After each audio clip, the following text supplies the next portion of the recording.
প্রকল্প বাস্তবায়নের আগেই ভেঙে যাওয়ায় যানবাহন চলাচলের অযোগ্য হয়ে পড়েছে গাজনার বিলে সাবমার্সিবল সড়ক। প্রায় ৩৫ কোটি টাকা ব্যয়ে নির্মিত এ সড়কের কাজের মান নিয়ে প্রশ্ন তুলেছে বিলবাসীরা। উৎপল মির্জার ধারাবাহিক প্রতিবেদনের আজ দেখুন তৃতীয় পর্ব। ক্যামেরায় ছিলেন রাতুল ইসলাম সুমন। বর্ষা মৌসুমে বিলাঞ্চলের কৃষকদের উৎপাদিত ফসল পরিবহনের সুবিধার্থে গাজনার বিল বহুমুখী প্রকল্পের আওতায় এই সড়কটি নির্মাণ করা হয় মাত্র ২ বছর আগে। এরই মধ্যে সড়কের উপর থেকে উঠে গেছে পাথর, বিভিন্ন স্থানে তৈরি হয়েছে খানাখন্দ। রাস্তায় তো সিমেন্ট দেয় নাই, তার আর খোয়াল আর কি মার্কি সব আইট করবে কি, এমনিতে উড়ে যাচ্ছে। রাস্তাটা কাজ একেবারেই খারাপ হয়েছে, 1 বছর যায় না, রড বাড়া গেছে, সুরকি উঠি গেছে, সমস্ত জায়গাতে ভাঙি চুরিয়ে গেছে। অথচ জলাবদ্ধতার বিষয়টি বিবেচনা করেই পাথরের ঢালাই টেকসই সড়ক নির্মাণের কথা ছিল, কিন্তু সড়কটির নির্মাণ কাজ শুরুর পর থেকেই কাজের মান নিয়ে প্রশ্ন তোলে এলাকাবাসী।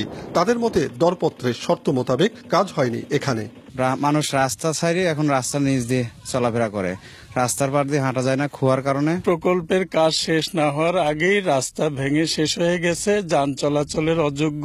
গাজনার বিল প্রকল্পের এই সাবমার্সিবল রোডগুলো এমন ভাবে শিডিউল করা ছিল, আমার ধারণা যে কমপক্ষে 50 বছরের কিছু হওয়ার কথা না, কিন্তু দেখা গেল কি বাস্তবে 1 বছর পরে খোয়াগুলো উঠে যাচ্ছে, পাথরগুলো উঠে যাচ্ছে। তার মানে সিমেন্ট দেয় নাই বললেই চলে।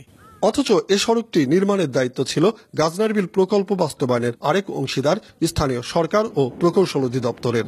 এ ব্যাপারে এ দপ্তরের নির্বাহী প্রকৌশলী জানান, 2 বছর আগে শেষ হওয়া এ সড়কটি সংস্কার কাজের জন্য আরো 2 বছর অপেক্ষা করতে হবে। নতুন প্রকল্প করার 3 থেকে 4 বছর পরে আবার এগুলো নর্মাল মেনটেন্যান্সের আওতায় নিয়ে আসছে। সেই কার্যক্রমের পিরিয়ড আমাদের এখনো আসে নাই, হয়তো আগামী বছর আমরা এগুলো ভিজুয়াল ইন্সপেকশন করে যেগুলো আমাদের রিপেয়ারেবল সেটা আমরা নিব আর কি।